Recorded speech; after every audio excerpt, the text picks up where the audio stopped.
Good evening and welcome to Q&A. I'm Tony Jones, here to answer your questions tonight. Renowned broadcaster and chair of the Walkley Foundation, Kerry O'Brien. The Minister for Communications, the Arts and Cyber Safety, Paul Fletcher. TV presenter and satirist, Fran. Journalist turned councillor, Di Lee. And the Shadow Health Minister, Chris Bowen. Please welcome our panel.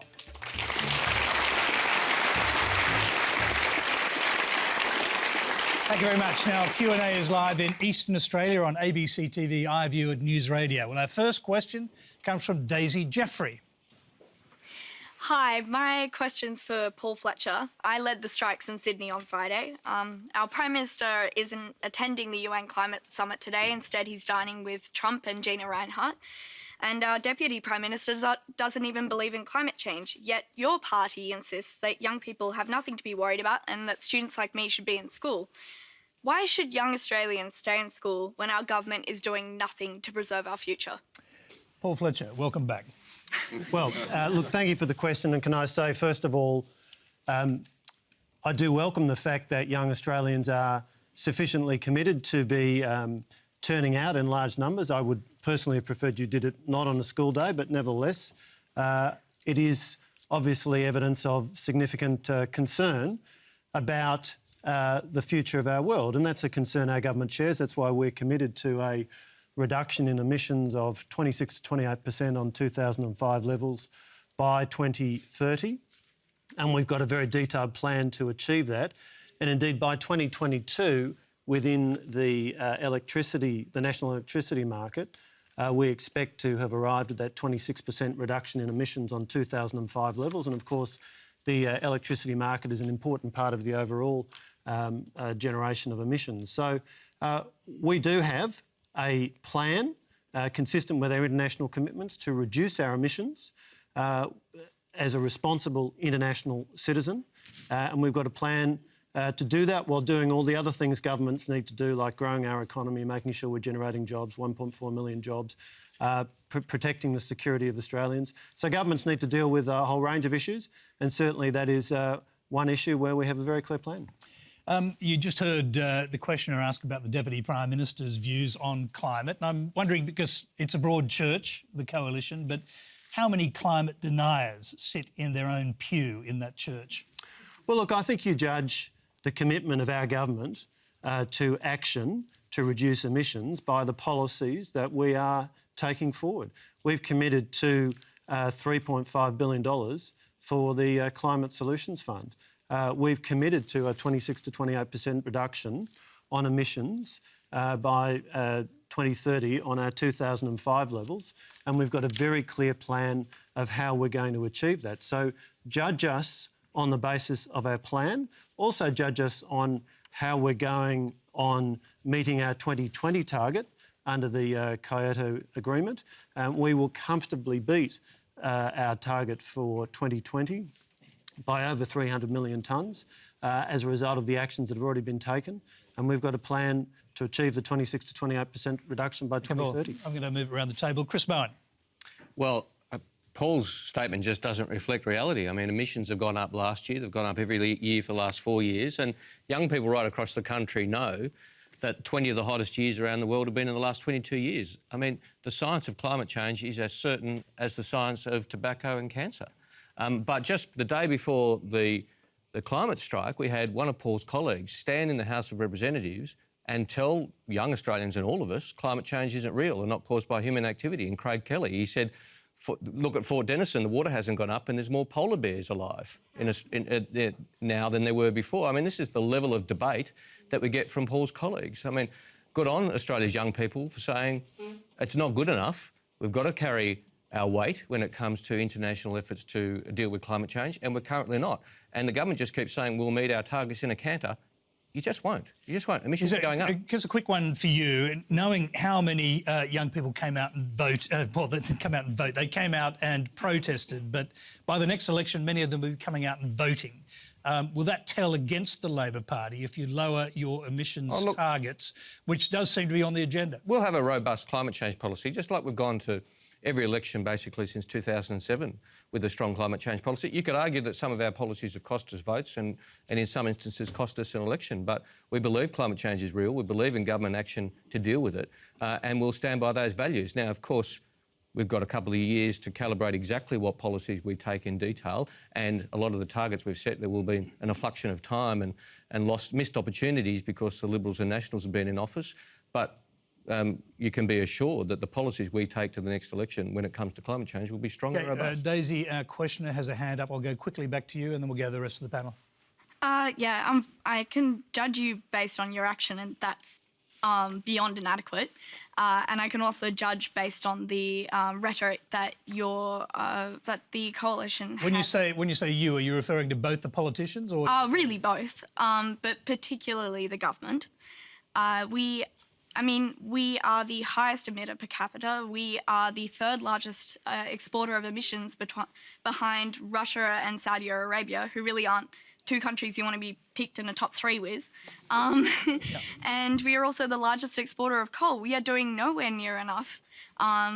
And we are only, really kind of struggling to meet one part of the Paris Climate Agreement. I mean, I think it's just... OK, Daisy, you're going beyond the comment into soapbox speech, but we'll respond quickly. Well, can I just make the point that when we talk about Australia's particular circumstances, one of the other features of our circumstances is that our population is growing rapidly, and the reductions that we've committed to are around a 50% reduction on a per capita basis. So when you look at the overall growth of our society, growth of our economy, to be able to do that and to also achieve very material reductions in our emissions, that's a demanding task.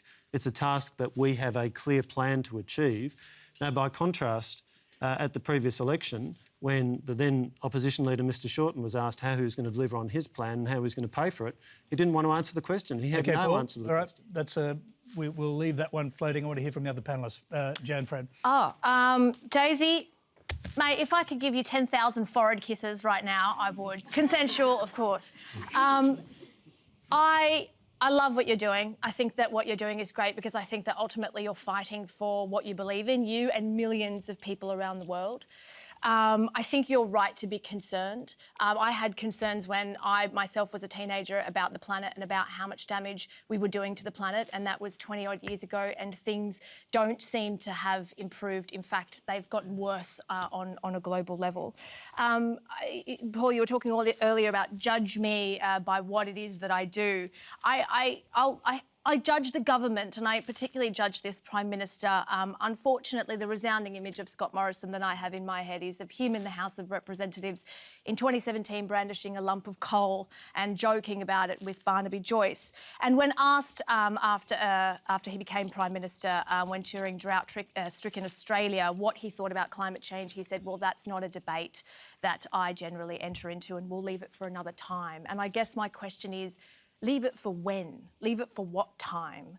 Because I see the young people of today and I think about, you would be 15, 16, 17, 18. I think about the year 2070, which for me is an unfathomable year. I can't even tell you what 2070 is going to look like in so many ways. But those who are 15 and 16 and 17 today, they're going to be in their 50s and 60s and 70s come 2070. And I can't guarantee that the future is going to be a stable one when it comes to climate for them. And they're going to be the ones that are going to have to deal with that. And they're going to have to deal with that, and they're going to have to deal with that for their children and for their grandchildren. OK, Jan. Daly. Well, my son actually asked me permission to go to take off half a day of school. He had quite a few periods, and my question to him was that, why are you doing it? Why you need to protest? Because I think that, protesting actually doesn't get really that much result, because government have set policies and they'll go on and implement those policies. But he said to me, he goes, but Mum, you're very involved in politics, you discuss politics, and therefore you asked me to be active. And I really believe that even though I might not impact change, I believe if I'm out there with other young people, we're sending the message to the government that we, as a young person, he's 16, very concerned about the environment, and that what will the planet be like for me when I grow older. So, you know, I said to him, you go, but you need to understand why you're protesting, what you're protesting for. Don't go in there not knowing what you're doing, and actually challenge him and really made sure that he understood what he was doing. He did go, I should say? He did. He did. And when he came back? He came back and he was said, oh, Mum, you know, I was part of this great, you know, crowd. And he goes, you know, there were more than 300,000 people around Australia participate in this. And I said, so did you think that the message at the crowd is what you know, wanted to hear? He goes, actually, a lot of the messages weren't actually what I thought we were going to be there for, but there was one or two speeches that really talked about what he believed in, which was the environment. And but he was part of this process, which I thought, you know, I encouraged him. Kerry O'Brien. Well, I've got a granddaughter who was part of the march and the strike, and I'm very proud of her for that. And I'm not fussed at all that these students took time out of school to do it, because the school is supposed to be helping to secure their future. And yet you've got, in contrast, this other thing which is existentially threatening their future, but about which the systems around the world have failed to properly address. And we in Australia, as much or more than most. And I'm depressed when I think about the fact that in 1979, highly reputable scientists first started articulating the science of greenhouse gases and the implications of that. And I was in America as a correspondent in the early 80s, reporting on the greenhouse effect. And when I was writing my memoir last year, and I was going back through old interviews, I found my first Lateline interview on climate change in 1991, and sat there through all of these arguments that were exactly the same as the arguments we're hearing today. All that has changed in that time is the science has got more and more and more and more solid. And there are ratbags who come out and make noises, and there are people who lie, there are people who obfuscate, there are people who manipulate. But the bottom line is the world is still seriously lagging behind what needs to be done. And we know that because that is the science. That is the science. There is no longer any doubt about the science. So, you know, this stuff is like white noise to me now. And I just wonder what has to be done. It's a long time since we saw in Australia 300,000 people protesting anything. Let alone young people. Yeah, absolutely. What does it mean? Well, very briefly, what does that mean to you? Well, what impresses me is that this is the second. So if this can be sustained, then it will have impact. And you think back to the moratorium marches around Vietnam. If this continues, if these kids are able to sustain this and bring their parents and others along with them, then it will have an effect. Visually, it does.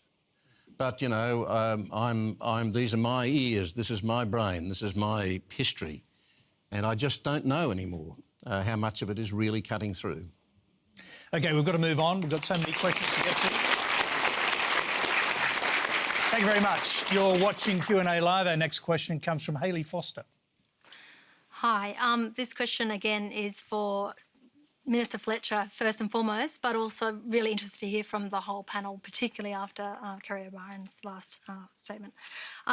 Since the Prime Minister announced the family law inquiry and Pauline Hanson made her remarks regarding women lying about domestic violence, our phones have been ringing off the hook with domestic violence survivors who have been re-traumatised in relation to their own experiences. What makes the government think survivors are going to come forward to speak to such an inquiry, whose Deputy Chair, Pauline Hanson, has made up her mind that women are lying and vindictive in their complaints? And without their voices, how will this inquiry yield an outcome which increases the safety of women and children? Before I pass it on, I'm just going to say that Hayley is from Women's Safety New South Wales. Jan, start with you. Oh, yeah. What are you guys doing? That's a really big question for me. Thank you for your question. I completely share your concerns on that one. I think Pauline Hanson has already made up her mind about the family court, and she's made up her mind that men get treated badly or not treated well by the family court, and women, aka mothers, are the ones that win. Well, she went further. She said that women are lying. No, that's right. And she went further and said that women are lying and they make up cases of domestic violence against men to keep their children. The fact is, there is no evidence of this. The studies that we have, they are few and far between, but we do have ones that have come out of Australia and also of Canada that show actually it's not women at all who make up stories. It's men. Sometimes it's neighbours, sometimes it's extended family members, and I think 14% of the time in the Canadian study was women. So that's just outright not true. And I think to start an inquiry like this, which is so important, you don't want to get this wrong because you are talking about the future of children. So to start an inquiry like this with something that is an outright falsehood, I mean, anecdotes don't necessarily amount to evidence. So it's really concerning. And I think what concerns me as well with this is we've had a number of inquiries into the family court. I think it was the Australian Law Reform Commission, correct me if I'm wrong, who did one just this year. There was one that was done in 2017 by, I think it was the House of Reps. I'm not sure on the facts there, but House of Representatives. the House of, that's exactly. True. So there have been these inquiries and there were 60 recommendations that were made. And as far as I'm aware, they've been completely ignored now for a new inquiry with Pauline Hanson. I'm going to come back to Paul in a minute. I just want to hear from the other woman on the panel, Di. Look, I think in divorce cases, separations, I mean, I think both men and women would, you know, when at losing their child, they would manipulate the situation. I think that both men and women, you know, would try to do whatever they can to actually hold on, you know, to their kids. I think that our court is very adversarial. And Can I just interrupt you there? Are you more or less agreeing with Pauline Hanson that, although in your case you're saying on both sides women and men will do whatever it takes? I think both. You're saying both of them are lying. Is that what you're saying? Look, I think the word sort of lying is really, you know, it's very confronting. I think they will try to manipulate the system and manipulate the situation. I've spoken to a couple of groups. I think there's also I saw Mum's the Word, who've written a book about the, you know, the situations, the parents who suffer, who got through losing their kids. I think it's called parental alienation, targeted children. I've spoken to an organisation called Minimo, I think, who are there to provide support for parents, of course, majority women who've been alienated by their partners. There's also, you know, when talk about also in this, the parents, I think there's another group called Parents Beyond Breakup, looking at how that impacts families' relationship as well, whereby I know that men apparently, you know, commit higher rate of suicide among men from broken relationship. So this is a very complex, very emotional situation, and I think that with a complex emotional situation, is it appropriate that someone like Pauline Hanson, with a very set view, be the co-chair of an inquiry into it? Look, you know, I mean, she. You know, the government makes a decision who they appoint. And just to be clear, she's not the co-chair; she's the deputy chair. It's quite different. That makes it so. I feel like that's just something that's. Well, no, look, let's just be. Paul, Let's be clear on the process here. So, it's a parliamentary committee of 10 parliamentarians from the House of Reps and the Senate. It's chaired by Kevin Andrews, who's a very experienced MP and a former Minister for Social Services. And the purpose of this whole exercise is for parliamentarians to be able to hear directly from Australians who've experienced the family court process and custody issues. There are some very clear principles here.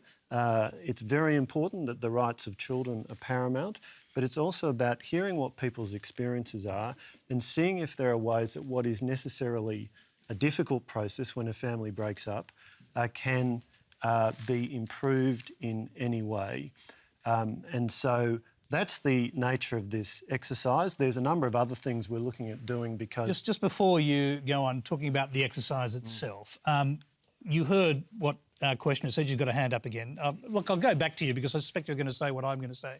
So go ahead. Oh, look, just in relation to hearing from ordinary Australians, the Australian Law Reform Commission actually had 800 submissions from ordinary Australians. So we're not really convinced that we need to go back and hear from ordinary Australians. And as I'd sort of intimated in my question, which I haven't really heard the answer to yet, we're not assured that this is a safe process for survivors to come forward. And in fact, they're telling us they don't have confidence in a process that is chaired by Kevin Andrews, who's very made his views in relation to family values and very clear, and Senator Hanson, who has certainly made her views very clear. Okay, I'm going to get Yes. Paul to respond to that, if you don't mind. Look, can I just make a couple of points? Firstly, the question of the safety of women and children is absolutely critical.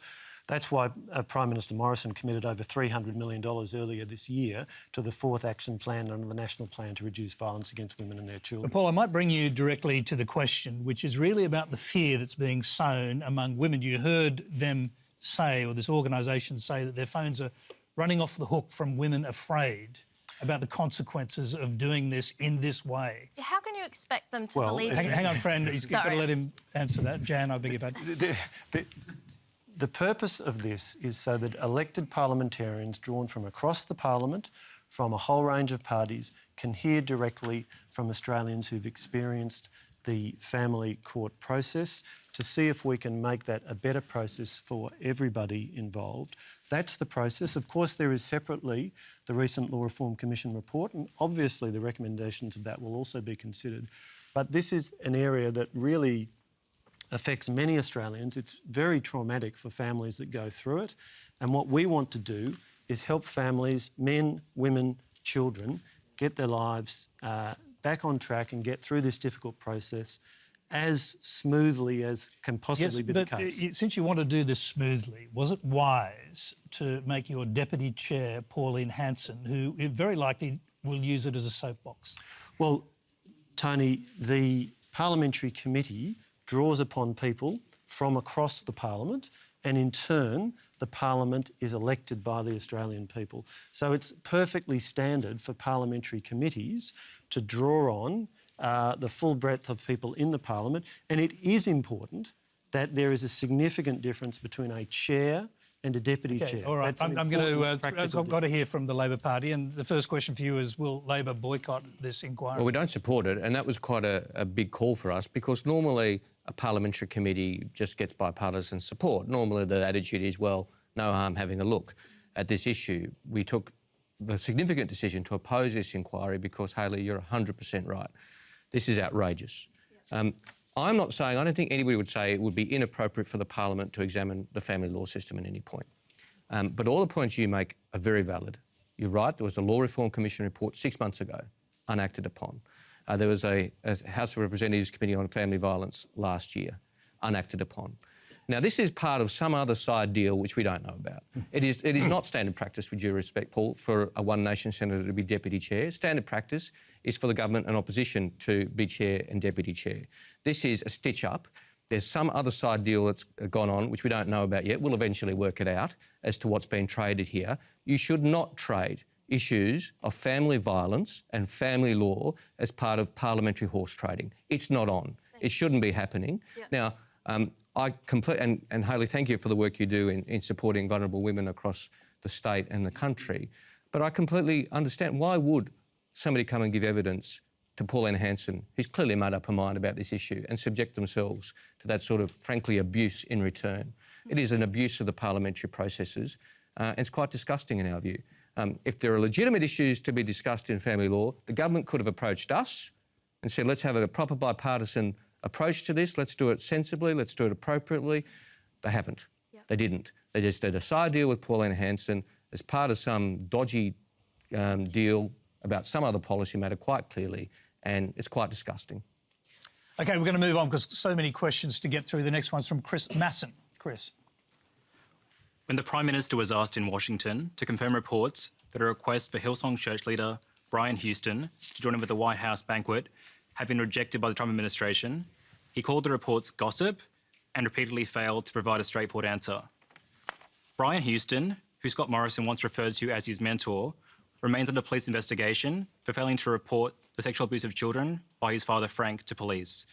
And the PM's pattern of dodging questions he would rather not answer by referring to them as bubble questions or gossip is now well established. My question to the panel is, how should journalists respond when the Prime Minister refuses to answer these sort of public interest questions? Kerry O'Brien. I'm having trouble not asking questions myself here tonight.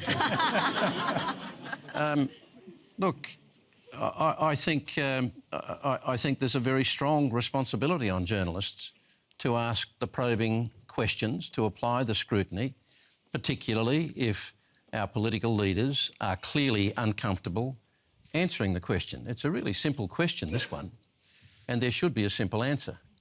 And so... how would you approach an interview with Scott Morrison, given his tactic of simply not answering questions he doesn't like?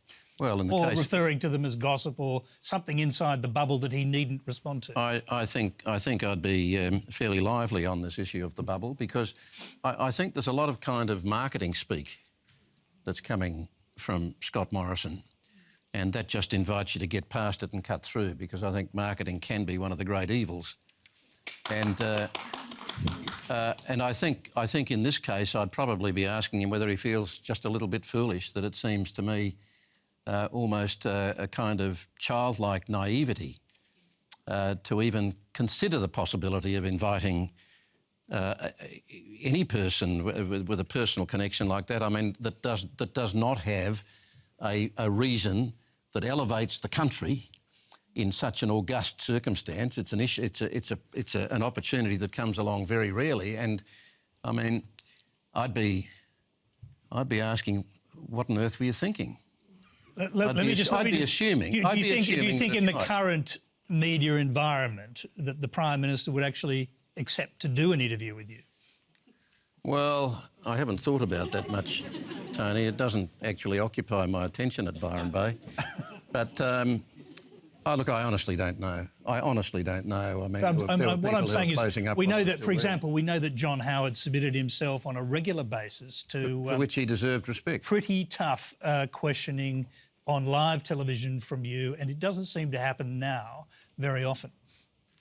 Well, I gave him his due for that, and I understood why he did it, because he could actually see that there was some credit potentially accruing to him for being seen to submit himself to tough questions when things weren't necessarily going well for him. So it wasn't just coming on out of a clear blue sky, assuming that you'll get through a relatively easy romp. I mean, the thing that I respected him for was that there were times when his back was to the wall politically and he still came on. And you're right. I mean, there are any number of times when I don't see that these days. But just that issue, I mean, not even Billy McMahon would have done that. Paul Fletcher. Well, I think I'd take issue with the proposition that politicians of all sides are not subject to continuing scrutiny. You need only look at the conduct of the election campaign and the fact that leaders were under scrutiny constantly the whole time. It's a very stage-managed scrutiny. I really don't think you can sustain the proposition that politicians today are not subject to constant questioning. I think the evidence is very clear that they are. Well, there's constant questioning of Scott Morrison on 2GB, for example, or on programs that he likes to appear on with sympathetic hosts. Isn't that the difference? Well, look, I don't agree with that proposition.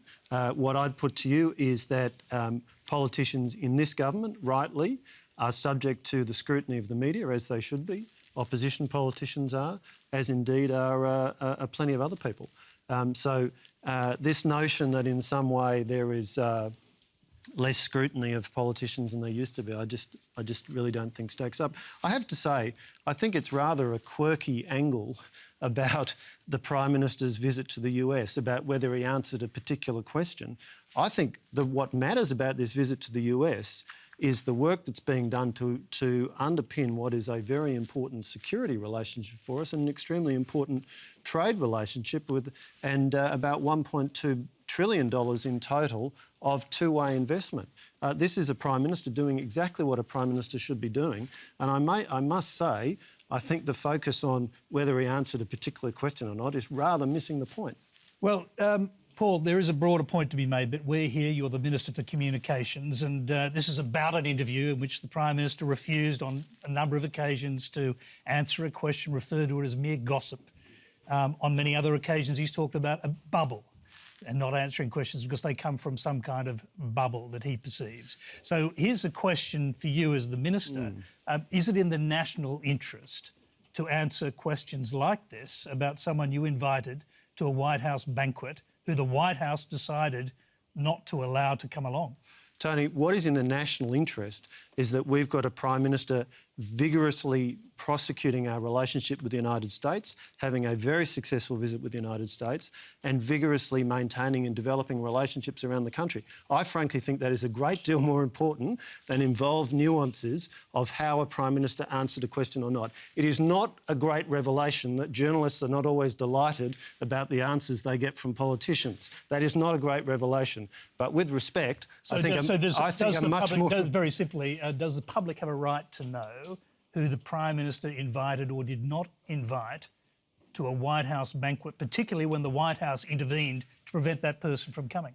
The Australian public will make their judgment about our Prime Minister, about this government, about politicians from time to time, based upon a whole range of factors, including the questions they're asked, the answers they give, the policies they implement, whether they deliver on their commitments, whether, if you say coming into government in 2013, we are going to get the budget to balance after inheriting a huge deficit, whether you do that.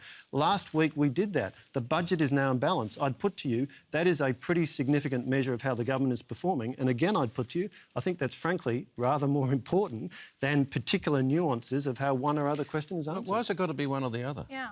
Why can't it be both? Well, I mean, that question could have been answered in 10 seconds.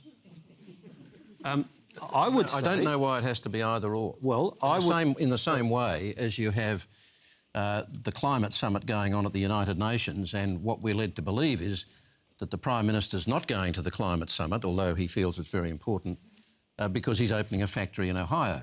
But why couldn't he have done both? But our Foreign Minister is going. I mean... No, but why couldn't the Prime Minister have done... The suggestion that Australia is not proproperly represented because Kerry, our Foreign Minister... slid back into the interview.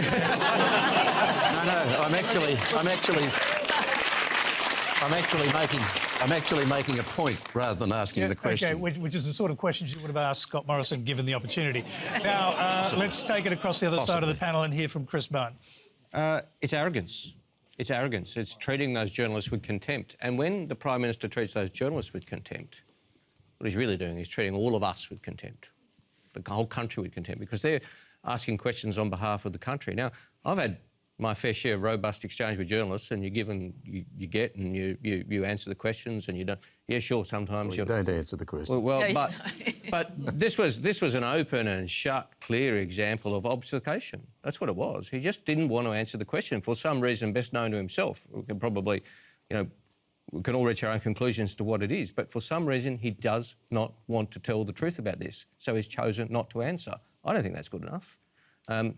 There's the original issue of who was invited, and then there's the question of does the Prime Minister of Australia treat Australians with such contempt that he doesn't think we deserve an answer to the questions asked by journalists? The evidence is the answer to that question is yes. Lee. Look, most politicians do treat journalists with contempt, but I think... You're not saying that's a good thing, are you? No. But I'm just, in terms of, I think... If I had been the Prime Minister's immediate advisor, I would have said just say yes or no. Instead of, I think the news is more in his saying no comment rather than actually say yes or no. Yeah. That would have been straightforward. So yeah, and then therefore this would not be a topic of discussion. It's a very weird flex by the Prime Minister. Like, just answer the question, then we wouldn't be here talking about why you haven't answered the question and possibly probing into whether or not there are other questions that you may or may not have answered. Well, we might be talking about his answer. Yay or nay? Jan, that's perhaps the problem. We'll move on to our next question. It's from Shane Dowling. Kerry O'Brien recently said at the Logie Awards what Mr many social media users have known for a long time, and I'll quote it verbatim. We, the journalists, have to share responsibility for the great failures of our time, a time of enormous momentum challenge, failures of politics, failures of journalism, failures of society in the end, and we, the journalists, have not cut through the fake news effectively. We have not properly held politicians to account. Can Kerry expand on that and give some examples? Kerry O'Brien.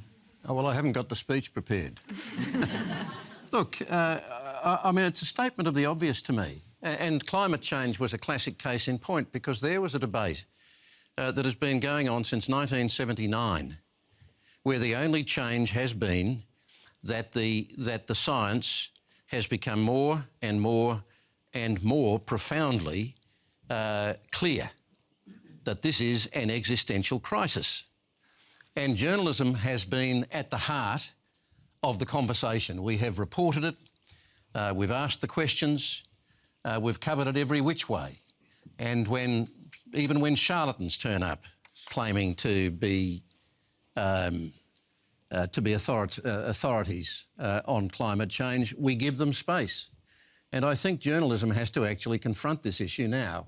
And I'm not for one moment urging that we become activists, but I think that the science is so beyond doubt that there is no longer a point in continuing to listen to arguments that it's not. Unless somebody came up with a really serious, factually based set of premises as to why we should listen to them on this against the proof of the climate change science, then what is the point of listening? And I mean, journalism is supposed to partly be about sifting through the facts, sorting out the dross and disposing of the dross and sticking to the facts. Kerry, just more broadly, are you making a broader claim than climate change, that journalists have ignored or failed to confront fake news? Because that was built into your speech, that notion, and I want to hear from the other journalists on the panel about this as well. But when I first came into journalism, I can remember jokes about journalists being down the bottom of the pile, and I can remember the joke about the two guys at the bar. And one says, "What do you do?" And the bloke says, "Oh, well, I'm a travelling salesman." And the guy says, and what do you do? And the bloke says, "Well, look, my wife's coming here in a moment, so I'd rather you don't let on what I'm telling you. But I'm a journalist. But my wife thinks I play piano in the brothel." And it was interchangeable. It could be a journalist, or it could be a politician, or it could be a used car salesman. But that's, I mean, there's always been this view of journalists for as long as I've been one, which is 50 years, that people are deeply ambivalent about journalists, and they make their own decisions about those they believe and those they don't, and those that are in between. And not much has changed, except that when we look at the complexities of society today, and we look at the central, you know, we actually, and I'm as guilty as anybody, I've argued for a very long time about understanding that journalism is at the heart of democracy. It is one of the fundamental underpinnings of democracy. But we don't always live up to that. And it's abundantly clear that we don't always live up to that. So if you're going to make the boast, then question your own behaviour and your own professionalism and your own integrity in the process. And I do think that when you see something as important as climate change in the space it's in now, and you see the obfuscation at a political level, and I'm sorry, Paul, but not many people who are informed in this day and age feel that your policies on climate change are credible. And to talk about meeting your targets, what, 26%? Europe, I think, is between 40 and 60. And where you're talking about going back to 2005 levels, they're talking about going back to 1990. I mean, these are parts of the reality. And now we've got the latest science report that's been presented to the UN saying that we've got to actually go much further. Otherwise, we're looking at not just 1.5 to 2% increase, but as much as 3% or even 4%. OK, I want to hear from the others on the broader point about journalism. Yeah. Jan, Fran. I feel like I now have to be the one defending journalists when everybody hates us, but here we go. We're in a spot of trouble. Journalism is in trouble. It's not what it was 10 or 20 years ago. Kerry, I absolutely accept your point that we do have to sift through the dross, rather. Unfortunately, there's so much more dross to sift through and we have far less resources to do it. We are trying to have these nuanced conversations through these mediums that allow for none. And that is a very big problem in terms of how we shape our national conversation around issues of climate change. Not only do journalists now have to, of course, report the truth, but they actually spend quite a considerable amount of their time trying to swat away misinformation. And the way that misinformation spreads online is like nothing we've seen before, because this is the first time that we've had these mediums to have these conversations. There's a saying that a lie will spread halfway around the world and the truth will come limping after. It's almost as though we've got to do the job of two people now, which is to report the news, but also to correct all of this stuff that's being said. And that's a very difficult thing. I look at a place like Fairfax, which is now 9. It's half what it used to be. News Corp has laid off a bunch of people. There's always talk about the denigration of local news, which I think is extremely concerning. So journalism has taken a very bad hit, I think, in the last 10 years, and we've seen more change in the industry in the last 5 than what we have possibly in the last 50. So I take your point in that we don't know, or not that we don't know, but perhaps we're not holding people to account in the way that we should, and we're not having the conversation the way that we should. And my question genuinely, and this is to everyone and also to you, Kerry, how do we do it? Well, no, I'm not going to... Oh, okay. Can I give you... Can I give you 20 seconds? No, I've got 20 seconds. I do think it's important that we weigh up all the factors here. So, yes, journalism is under considerable pressure, and the commercial, news and Fairfax formerly, now 9, facing the pressure of Facebook and Google and the digital platforms, and of course the ACCC has just done a big review of that. And similarly in other countries, the Cairncross review has just come down in the UK looking at the impact of the internet on journalism. These are some complex and challenging issues. On the other hand, what the internet has allowed is that if you want to go and see a source document, you can do that immediately. That was impossible even 20 years ago. You had to accept the paraphrased version of what was reported in a newspaper.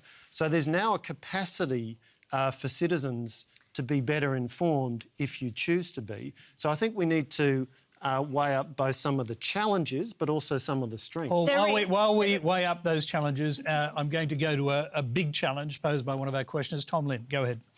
Putin recently said liberalism is obsolete. Is the Australian government proving his point with the raids on journalists and prosecution of whistleblowers? How does the Australian government propose to hold its national security apparatus and itself to account in the absence of a free press? OK, I'm going to start on this side of the panel. Diley. Well, you know, being my former journalist hat, I think that press freedom is crucial and is very important for democracy. I think we have to be able to get the stories and get to the facts and to question constantly.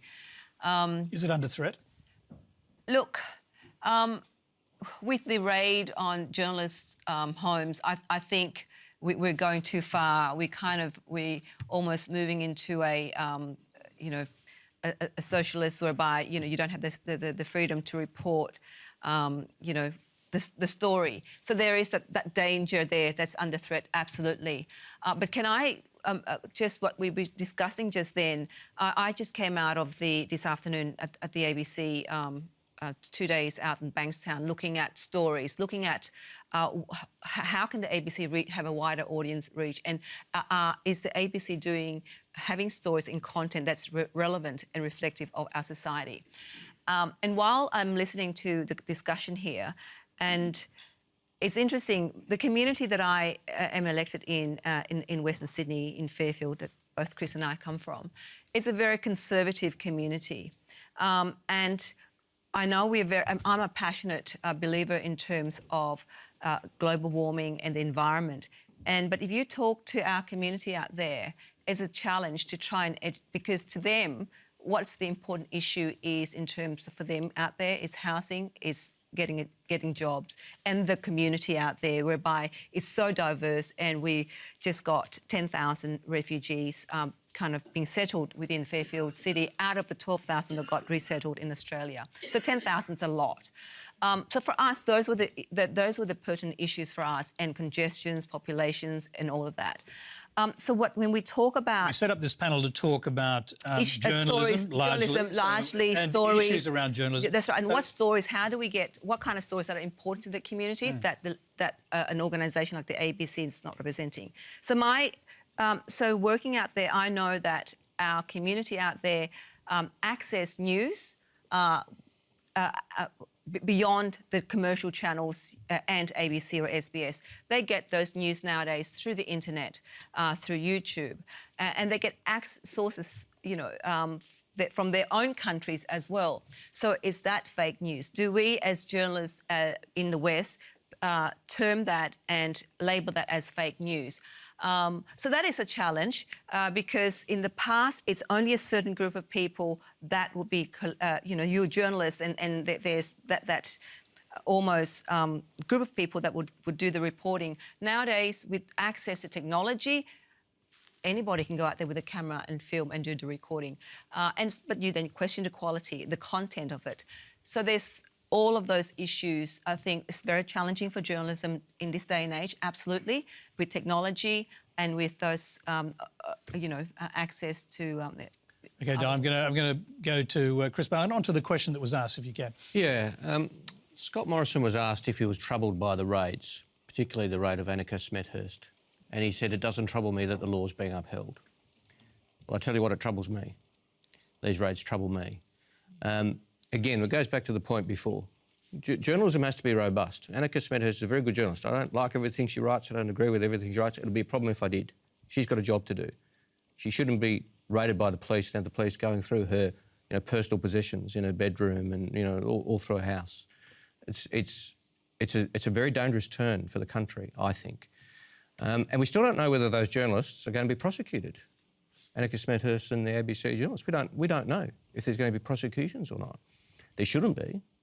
And normally those sort of things are handled at arm's length, but in this case, the Attorney-General has the power to veto any prosecution, and he should. He should. Because I do think it is a threat to press freedom in Australia, and we have to nurture it and cherish it. And long may there be articles I disagree with, because the day that there isn't is the day we've lost press freedom.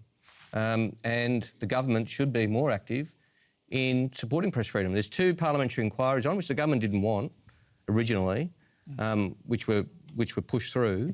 We'll see what those inquiries come up with, but they're important inquiries. Well, Tony, OK, yes, Paul Fletcher, yes, you can. Can I just go ahead. on something Chris said there? Because far from one of those inquiries being one that we didn't want, it was referred to the Parliamentary Joint Committee on Intelligence and Security by the Attorney General. Under pressure. Now, look, we understand that these issues are concerning to working journalists, and press freedom is a bedrock principle in democracy.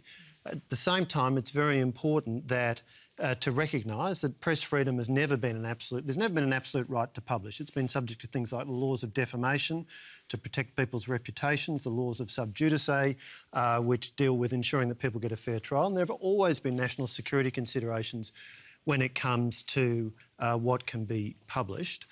Now, this inquiry that the Attorney-General has referred to the Parliamentary Joint Committee will look at the question of the impact of the exercise of law enforcement intelligence powers on freedom of the press. It'll report in November, and the government will certainly have regard to that. Are you, Paul, as the Minister, prepared to agitate within the government for some sort of legislation to protect press freedom, which you clearly value?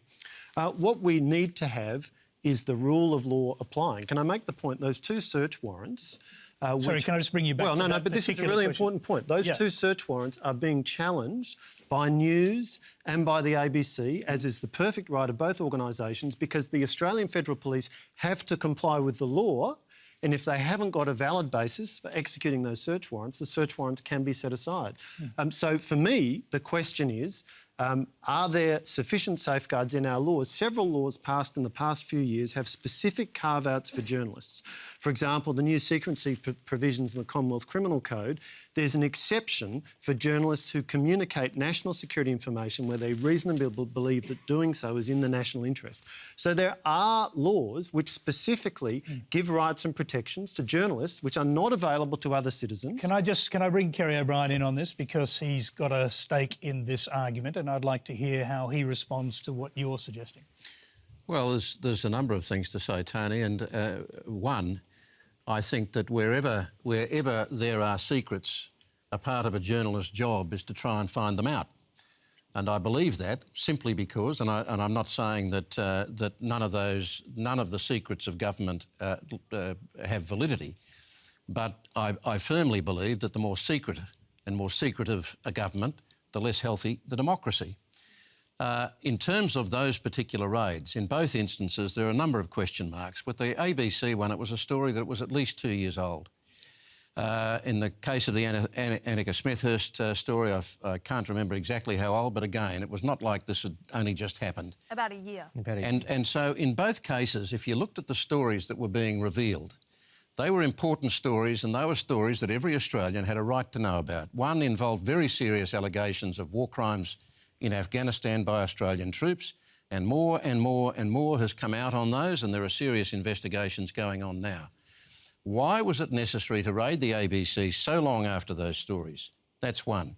The Annika Smethurst story was revealing that for the first time a surveillance and intelligence gathering organisation called the Australian Signals Directorate, whose purview was international, not domestic, there was a debate going on inside the government that it was going to that they were going to be asked or given the authority to conduct surveillance inside Australia. Now, I think that is a story that is an issue that is well and truly worthy of public debate, rather than something that would be conducted in secret. But again, it was the subject of a raid. In both cases, leaks or whistleblowers. We're not just talking about the importance of press freedom for journalists here. We're talking about the important role in society for whistleblowers. And if you look at history not that far back, you know, Daniel Ellsberg in America, the great lie of Vietnam was revealed by Daniel Ellsberg. America, the great democracy that was rotten at the core with Nixon and Watergate, that was revealed by journalists and whistleblowers. And so it goes on. I mean, these things are very much at the heart of a healthy democracy. So, Kerry, can press freedom be maintained in this country without some form of legislation? And would that legislation, if your argument is to be considered at face value, would that legislation have to include protection for whistleblowers? Oh, well, there are protections. They've strengthened protections for whistleblowers in the commercial sector as a result of the embarrassments of revelations that again were brought out by a combination of journalists, Adele Ferguson at the forefront of it, and one whistleblower in particular, which led eventually to the Royal Commission on Banking. And nobody on this panel would try for a second now, with all that we know, that was not a great service to Australia by that whistleblower, who, like most whistleblowers, has suffered. That comes to quite an important point. It's absolutely true that investigative journalism has led to some very important outcomes. The Banking Royal Commission you talked about, the Aged Care Royal Commission, the Don Dale Royal Commission and so on. I don't think anybody's questioning the proposition that investigative journalism is a very important force in our society. The wording, though, of the reference to the Parliamentary Joint Committee specifically goes to national security and whether the impact that has on press freedom, recognising that national security raises a set of separate considerations. There are necessarily things that governments seek to keep secret as part of keeping Australians safe. These are tough issues to balance up, That's why we've got a parliamentary committee to have a look at it. I feel like if it was such a threat to national security, though, you would have looked into Annika Smethurst a little bit earlier than a year, or you would have looked into the ABC a little bit earlier than 2 years. And there's also the question of why it was that there were raids that happened at the ABC and at the home of a journalist. And I think Ben Fordham from 2GB got a phone call about a story that he'd written, all in the space of a few days. And not long after the election. And not long after the election, exactly. Well, Like, that I would say is designed to freak people out, to freak out journalists. Jan, I just want to get the Minister to respond to what you've just said. These are operational decisions by the Australian Federal Police. Ministers have no involvement in them, and nor should they. These are not decisions by politicians. These are operational decisions by the Federal Police. No, but you were the one talking about the importance of national security. Sure, I'm just national curious. security is very important. On questions of timing... I would agree. On questions of timing, those are operational decisions for the Federal Police. They Paul, are I would not also, decisions made by politicians. just to finish on Tony's point, I would also argue that that governments are there to give direction to all of the institutions and agencies you're right. of the government. Hang on. And we have. Gee, it's good to be able to say this. And we have given a direction. The Minister for Home Affairs gave a direction to the Australian Federal Police just last month about how they are to conduct themselves when investigations involve journalists, precisely to respond to some of these issues. The argument I'm making is to answer Tony's point about legislation. Absolutely, Tony. Absolutely, I think legislation, and I think although it is a vexed issue about whistleblowers who are public servants, particularly operating in say national security, it's going to be tricky to get the right legislation, but I believe it has to be done, and it would be terrific. Hang on. Let's quickly know, and I want to hear the Minister answer that question, because I asked him before, legislation to protect press freedom and corresponding legislation for whistleblowers. Is that a good idea? Is it as good an idea as having legislation to protect religious freedom? When you ask about legislation, you need to ask what are the provisions of the legislation. The point I've made is that there are already provisions in legislation that give journalists, for example, specific rights to communicate national security information where they reasonably believe that doing so is in the national interest. Now, the Parliamentary Joint Committee is considering the question, and no doubt there will be submissions to that committee arguing that there ought to be other legislative provisions. So that committee will report, it will bring its recommendations to government. There will, of course, be another Senate committee as well. We will consider those. But the point I make is that the operation of the Federal Police is subject to the law, and the operation of journalists is subject to the law. Ultimately, we are a society governed by the rule of law. Kerry O'Brien wants to respond briefly. Yeah, briefly. Let me think briefly. Paul, national security is as important an issue as any for public debate, and yet so often I see national security issues not widely debated or openly debated because it's national security. And yet since September 11, we have seen change after change after change on national security issues, and I believe that there has the opposition more often than not, Labor more often than not, has ended up folding into the tent, even where they've got real reservations about these things, because they are, I won't say scared, that they're clearly concerned that they would not win that debate in public. The impression I have is that there is not a confidence on your side. Okay, well, I'm going to have to get Chris Bowen to respond to that since you've taken over the role of moderator. Sorry. But go ahead. Oh, well, Kerry's right to say the predisposition of the opposition is to give the government bipartisanship on national security matters. That is right. We don't... I mean, there have been points of difference and disagreement, and we have insisted on a lot of amendments at various points. But the predisposition of the opposition is, well, it's a matter of important national security. We should be with the government unless there is compelling reason not to. Sometimes we find those compelling reasons. You're going to push for press freedom legislation? Well, we've got these two inquiries underway. There is whistleblower protection already. It should be noted. That's been in place for, under governments of both persuasions. It's not helping Bernard Calleria. Well, but we're taking this matter seriously. We instigated with other colleagues the Senate committee inquiry. We're also participating in the Parliamentary Joint Committee on Intelligence inquiry. We're taking them very seriously. I mean, Anthony's made it very clear how seriously we take press freedom. and we'll see what comes out of the inquiry. But, you know, we've been pretty robust in saying what we think about these raids and the fact that the journalists shouldn't be prosecuted. OK, we're talking about whistleblowers. We've got a question about perhaps the most prominent whistleblower in the world. It's from Michelle Wood. Michelle. Kerry O'Brien has been vocal in urging the government to update national security laws to protect journalists and whistleblowers. There seems to be recognition that media freedom is being eroded in this country, and yet we have a situation where there is an almost media blackout about Julian Assange. Although he has been held in a maximum security prison for the last 6 months with failing health, most people don't even know about it.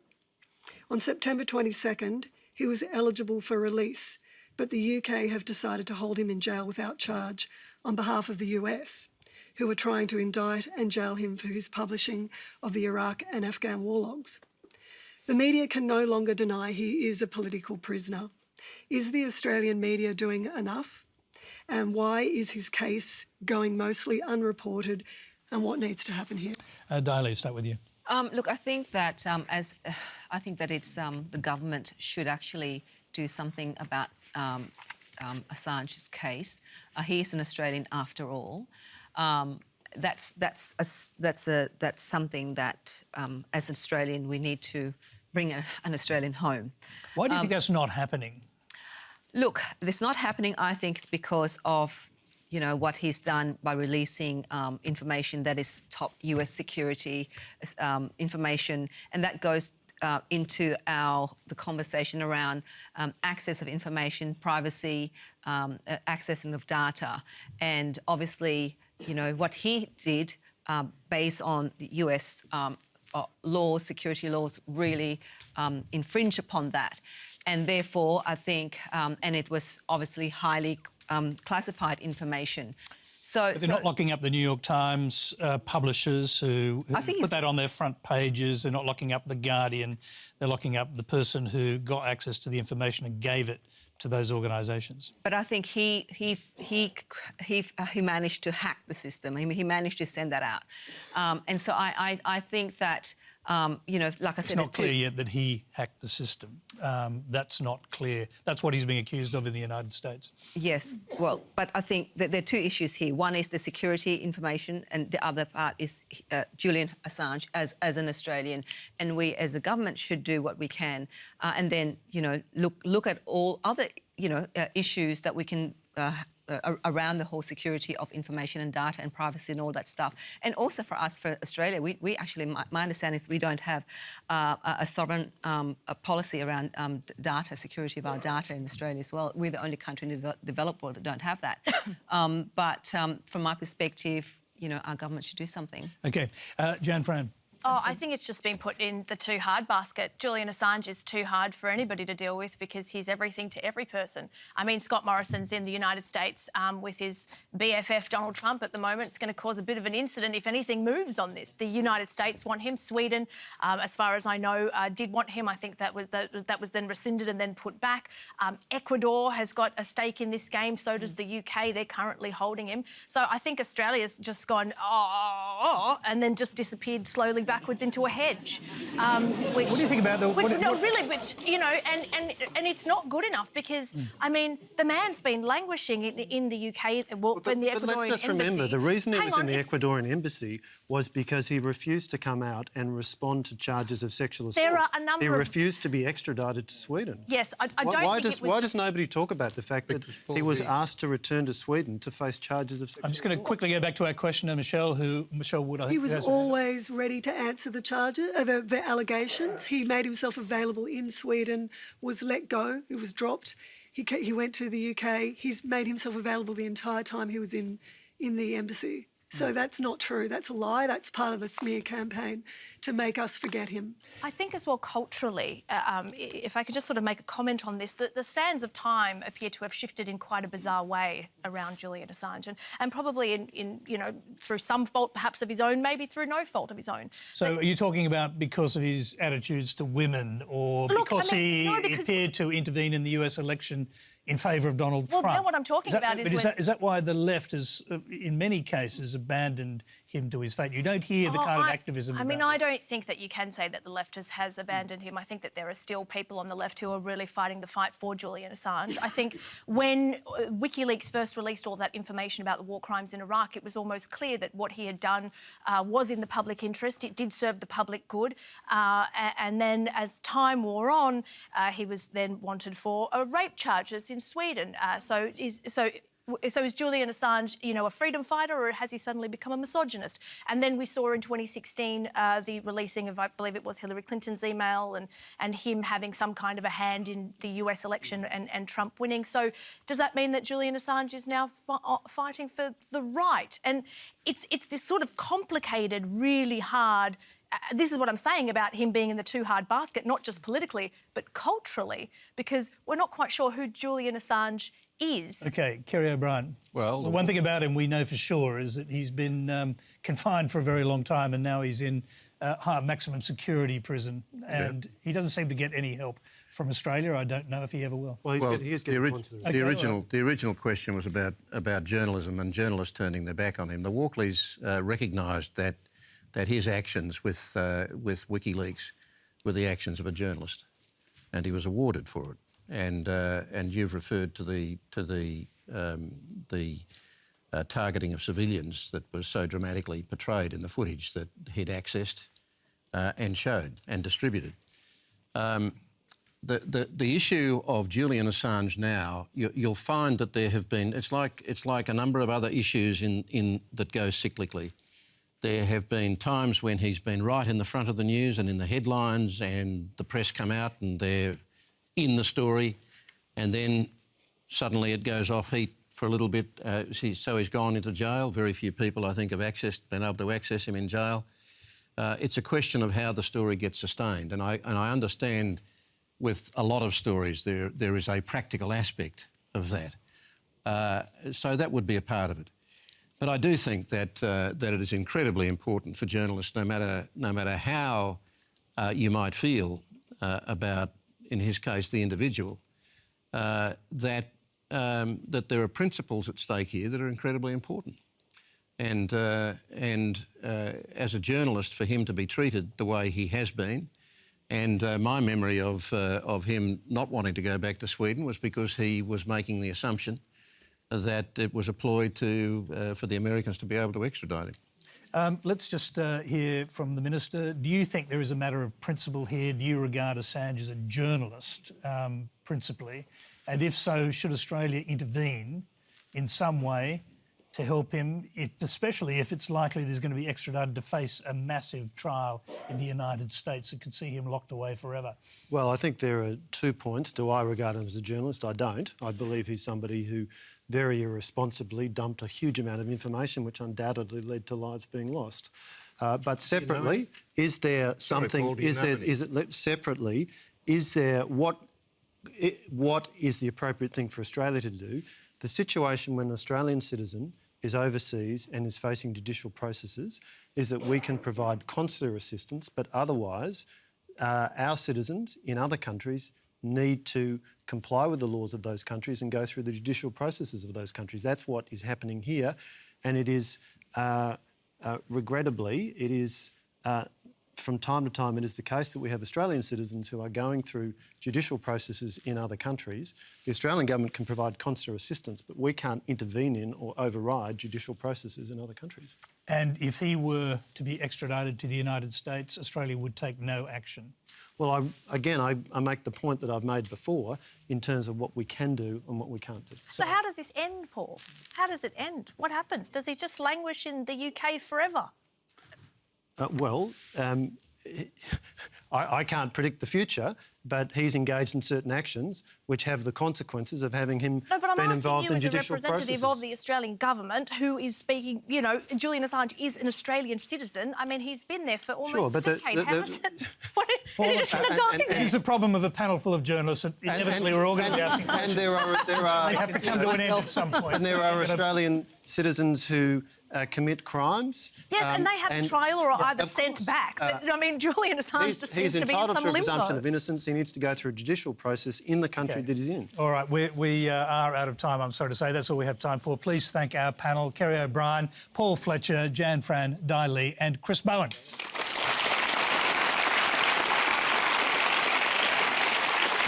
Thank you very much. You can continue the discussion on Facebook and Twitter. Next week on Q&A, something completely different, a special episode dedicated to the power of music to transform lives and the untapped power of the music industry itself. We've assembled a diverse panel of well-known and emerging artists, singer-songwriter Katie Noonan, conductor, composer and founder of the Choir of Hard Knocks, Jonathan Welch, powerful new voice, Mojo Juju, and from southwest Sydney, Australian Sikh hip-hop artist Fresh the Lion. Until next Monday, we'll all be roaring. Good night.